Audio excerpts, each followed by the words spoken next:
So I've been told that there is a romance in this book, and there's a guy's name back on here, and I can't tell you what his name is Wendell Bambleby? Is that right? When she came back from the fairy world with these two.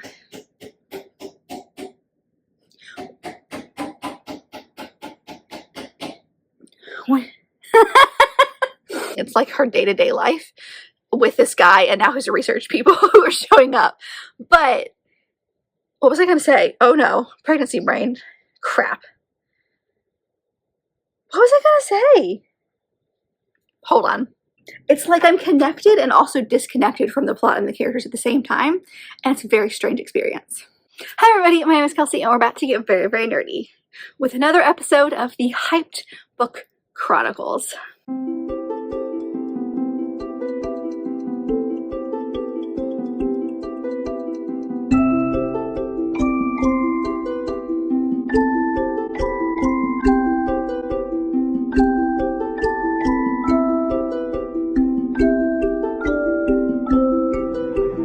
So today we are starting another episode, and we're doing just one singular book in this episode, so hopefully it won't be a super long video. If you missed my last one, I'll leave a link above or down below if you'd like to check it out. But it's a new vlog series I started this year where I read super hyped books and or series, and I give you all my spoilery thoughts on it. So today, as you can guess from the title, picture, all that fun stuff, we're doing the very first book in the Emily Wilde series, which is Emily Wilde's Encyclopedia of Faries by Heather Fawcett.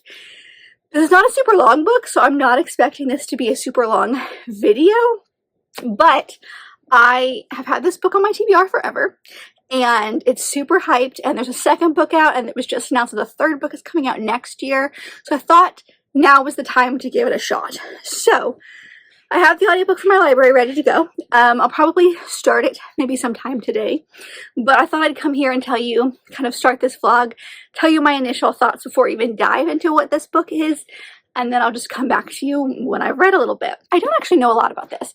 I'm only doing the first one, even though the first two are out, because I'm not sure how I feel about the second one. I've heard a lot of people who loved the first one, felt like the second one wasn't necessary, you know, just kind of stuff like that. So I decided just to go with one book for this vlog instead of more, and then if I happen to like this, then we will pick up the second one at some point. But that's why we're only doing the first one. So what do I know about this book? Not a lot, to be honest. Obviously I know our main character is Emily Wilde, and she is on a journey to create an encyclopedia of fairies. And so she, I believe, goes to like the countryside. Oh, she's a Cambridge professor. Cool. And she's been given the opportunity to kind of go to like a countryside and investigate some stuff going on, kind of learn about some fairies. I don't know what the fairies are like in this world, if it's like the Fae fairies or if it's like little itty bitty like Tinkerbell fairies. I'm not sure. However, it does say here on the back, and also I've been told that there is a romance in this book, and there's a guy's, I can't tell you what his name is Wendell Bambleby? Is that right? Who kind of comes in and disturbs her while she's doing this research. And she is not sure if he's Fae or not.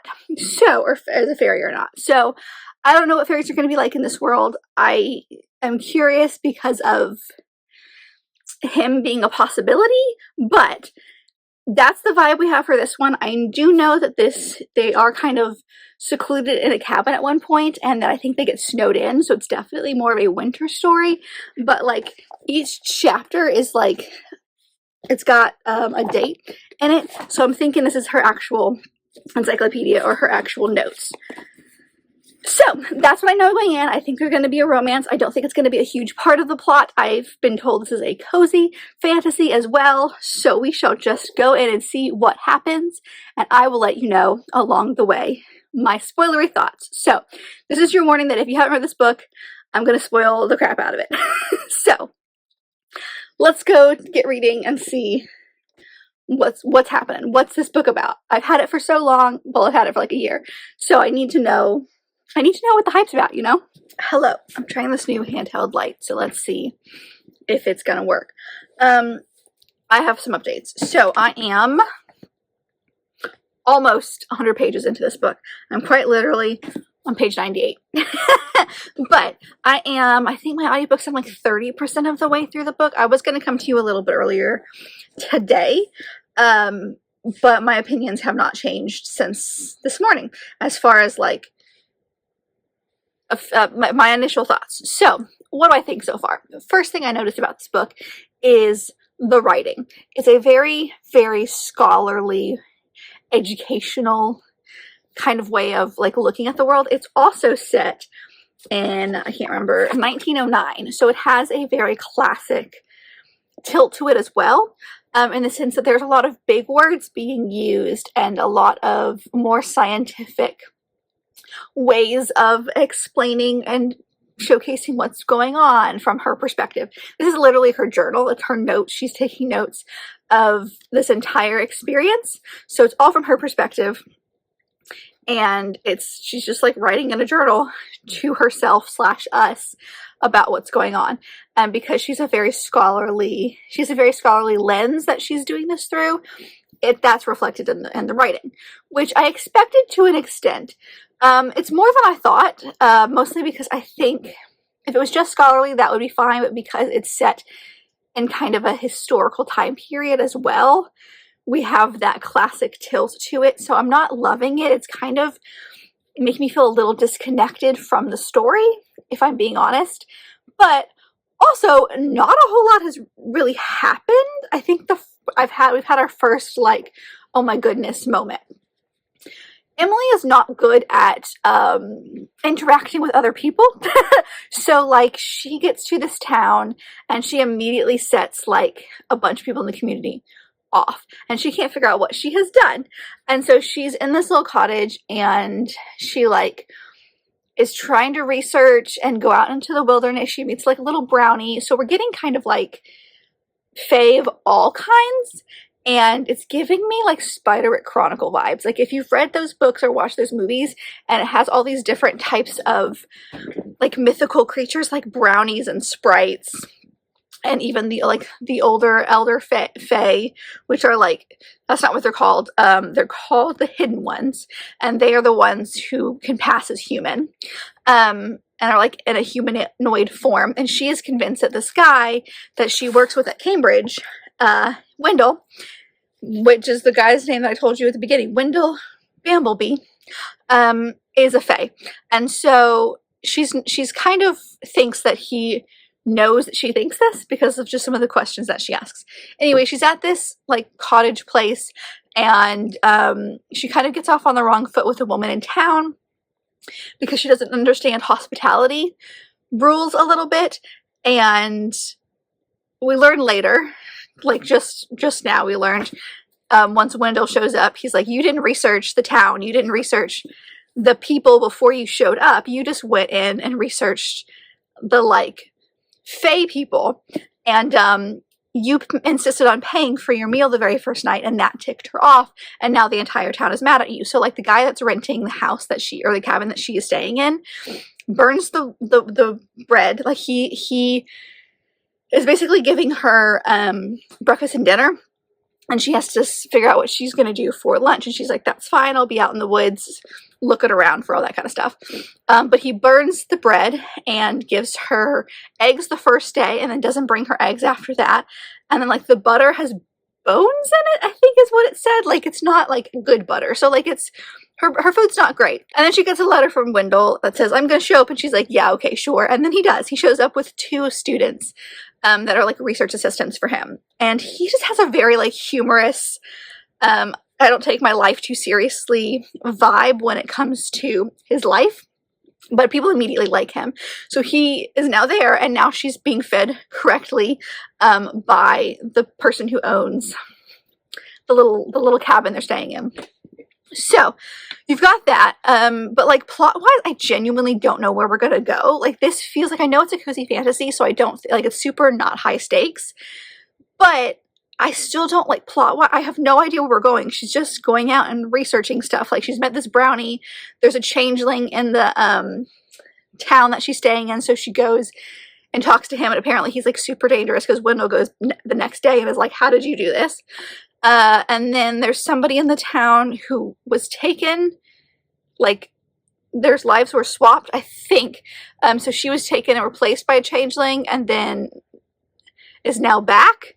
But she can't speak, she's mute, and so she's trying to get that, maybe to talk to her. And then there's this woman that she just talked to in a cabin, or in like a pub, and who says like they know some stuff about the hidden ones, and that's what she's there to find out about, these hidden ones. And so I'm thinking maybe we'll see more from her. But we had a moment.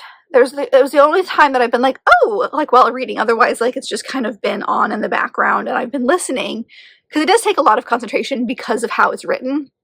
But like, plot-wise, not a whole lot is happening. It's like her day-to-day life with this guy, and now his research people who are showing up.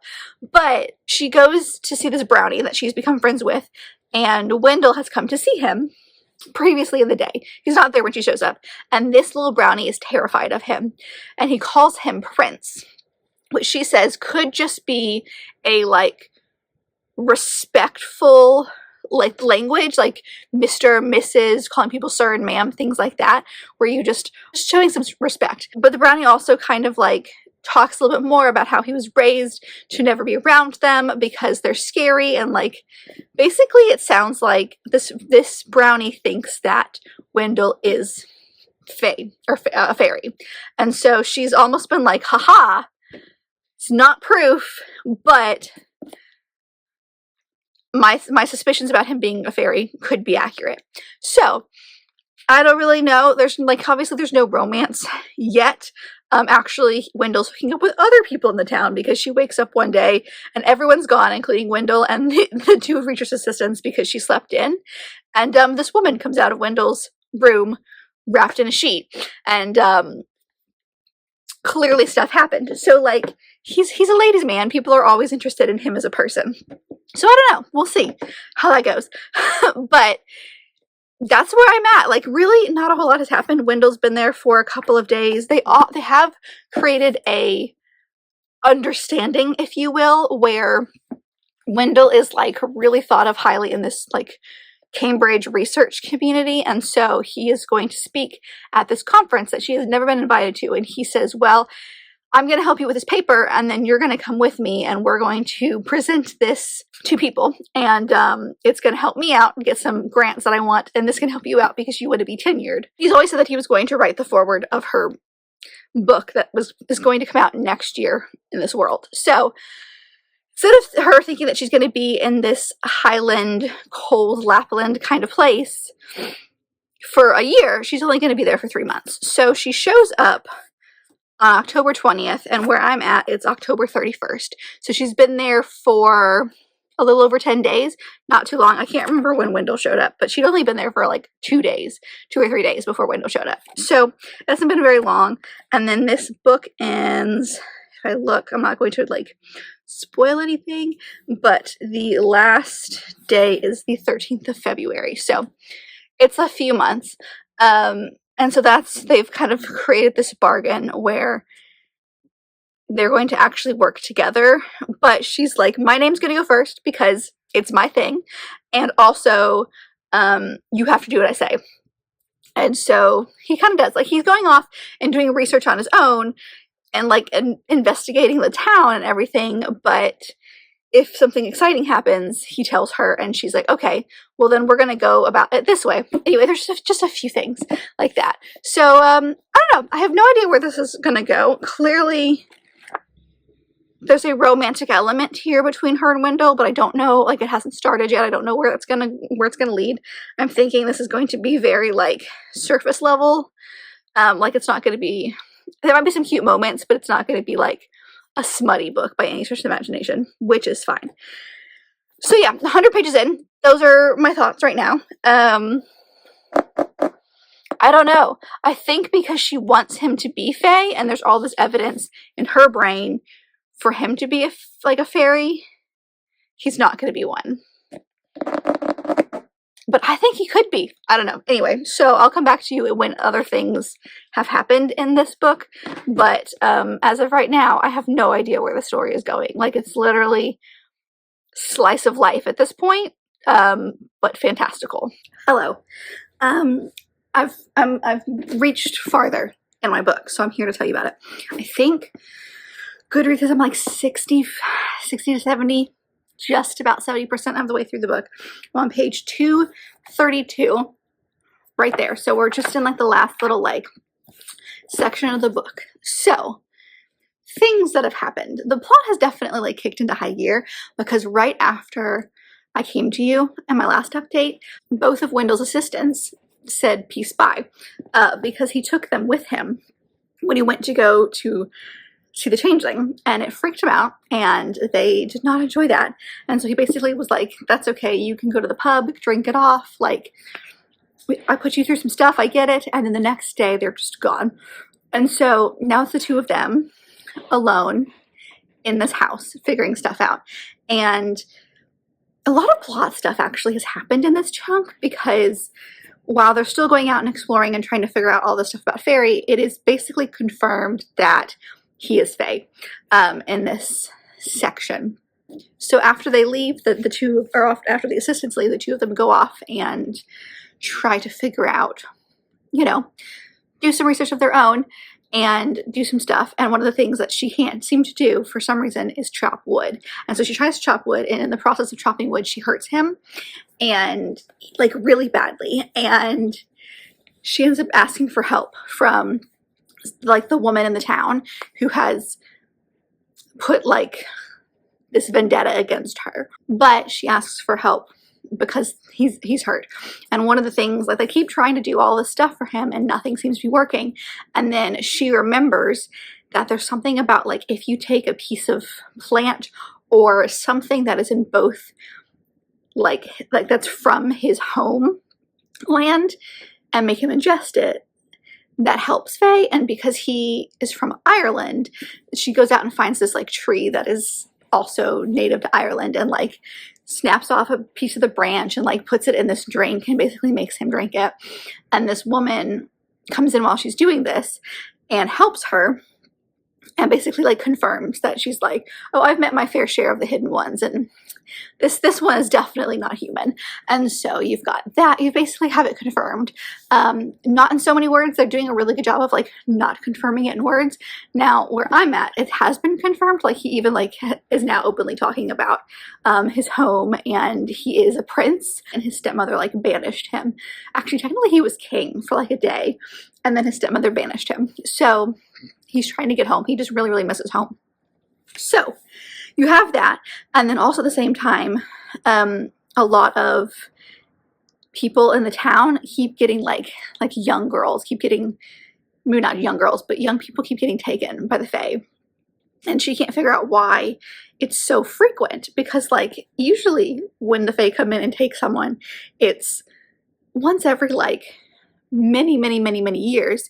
And now it's like two get taken in this section, and then like there was a couple that were taken the year before. Like people just keep like disappearing.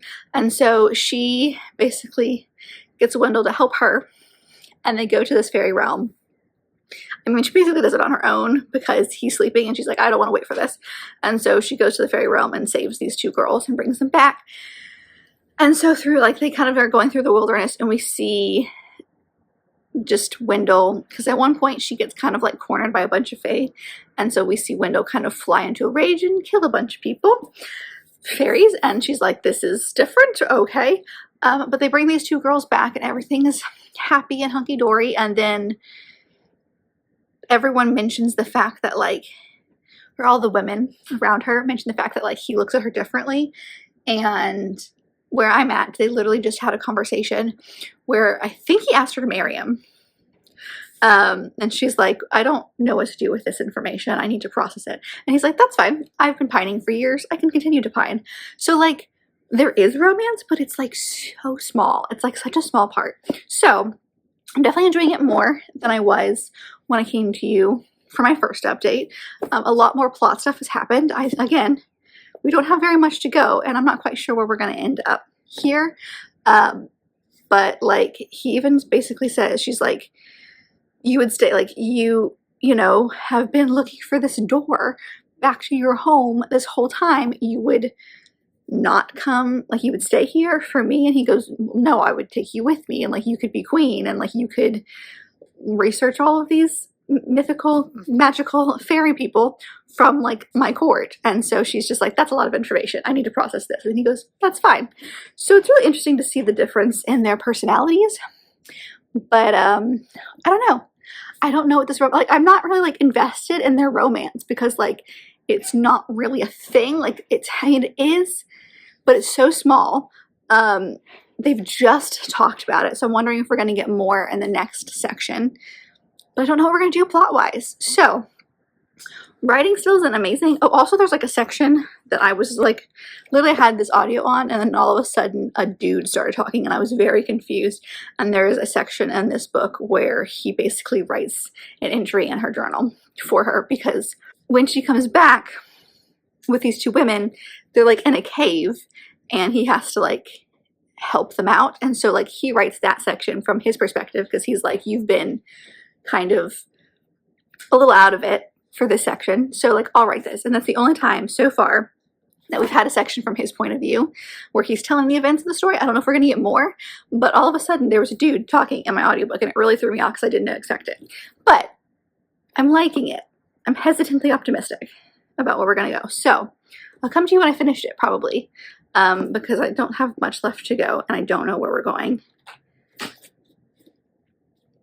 It's like I'm connected and also disconnected from the plot and the characters at the same time, and it's a very strange experience.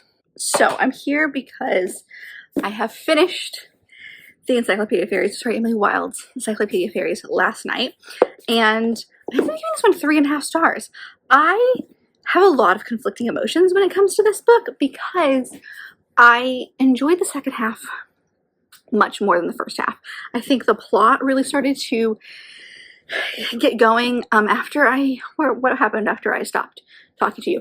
Oh, she ended up trying to figure out if she could release this fairy king that's been trapped in this tree, and she ends up trying to do that on her own, and in doing so she does release the fairy king. Also, she has an enchantment on her. She's kind of mentioned this ring that's been on her finger for, I don't know, for a while, and so she knows it's an enchantment, but like doesn't think twice about it, and has definitely like mentioned it a couple of times throughout this book. So like we know it's a thing, but like she doesn't think a lot about it because the enchantment makes her not think a lot about it, so therefore you as the reader don't think a lot about it either. So you have all of that, and then she does end up like breaking this enchantment and coming to the tree to figure out how to release the king. She releases the king, and he is the king of winter. So he goes on this whole thing about like, thank you so much.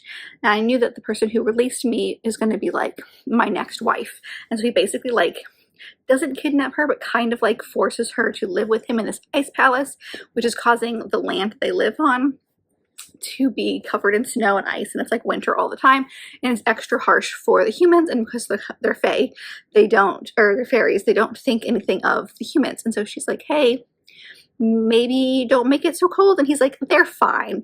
And so then she's kind of like stuck with him for like a month, and then ends up getting rescued by Wendell, as well as like some of the friends that she's made in this village. They spent the entire month trying to get her back. They basically come back, and then they immediately leave for this conference that they're doing, and she has yet to tell him whether or not, like, she has feelings for him, and they talk about that, but she doesn't technically agree to marry him by the end of this.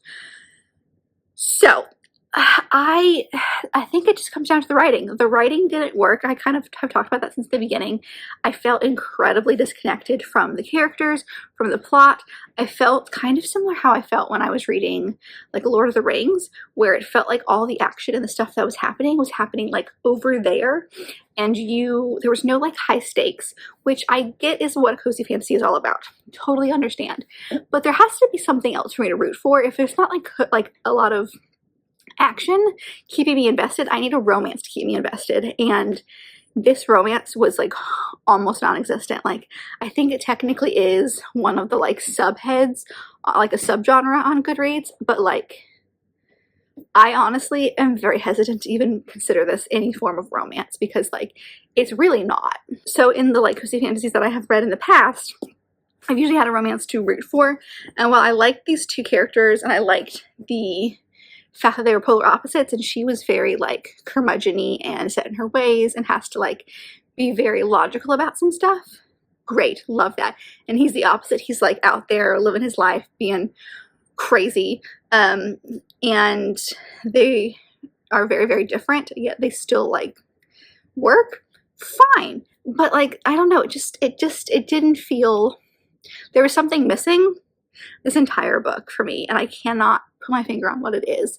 So I'm chalking it down to the writing making me feel disconnected, but I'm not 100% sure if that actually is what happened, because like after a while I did start to kind of, not maybe, I appreciated the writing for what it was. I understood why it was written the way that it was written. It needed to for the story that was being told. But there was just something about it, like I just couldn't get invested in really what was going on. It was a very like passive reading experience where I was reading it for the sake of reading it. And I was like, this is fine. And then I would go about my day. I wouldn't really think twice about this. So while I liked these characters, I feel like maybe it was too hyped for me and I went in with like too high of an expectation for it, because a lot of people told me I was going to really, really enjoy this. It's a lot of people's favorites. It's a cozy fantasy. The idea of cozy fantasy I've read before and loved. So like, it's not, it had all of the makings to be a really, really good book, and it just felt kind of flat. Like there wasn't anything bad about it. That's why I got 3.5. Like it was really good, middle of the road. I'm so glad I read it. Now I know, but like, I don't feel the need to continue with this series. I've looked into what the second one's about, and it sounds fine, but it's just like, I'm afraid I'm going to get more of the same. And I have no desire. Like, I'm good. I had my story. I'm happy with my characters. I don't feel like I need anything else for them. So yeah, this was a very strange experience as far as reading, because like, I didn't hate it, but I also didn't love it. So I'm very in the middle when it comes to this book, but I did it. I read the book and I did enjoy it, but I think I'm done here. So I hope you enjoyed my thoughts, rambling thoughts on this. I really hope this isn't your favorite book and I just dashed it. I'm so sorry. But please tell me if you've read this book, what your thoughts are on it. Obviously keep it spoiler free in the comments for anyone who has accidentally stumbled upon this, but like, let me know what you think. If you loved it, tell me why. Like, I want to know what I missed and why it didn't, like, it worked for other people. You know what I mean? Let me know your thoughts if you've read this book and if you loved it or not. And am I alone? Because like, I don't know, there's just something I cannot put my finger on what didn't work, but something didn't. Anyway, but if you like this video, and I very much hope that you did, don't forget to give it a big thumbs up and subscribe down below if you'd like to be part of this awesome growing family. I've also got all my social media down there, as well as other fun bookish links, so ever check all that out, and I'll see you guys in my next video. Bye!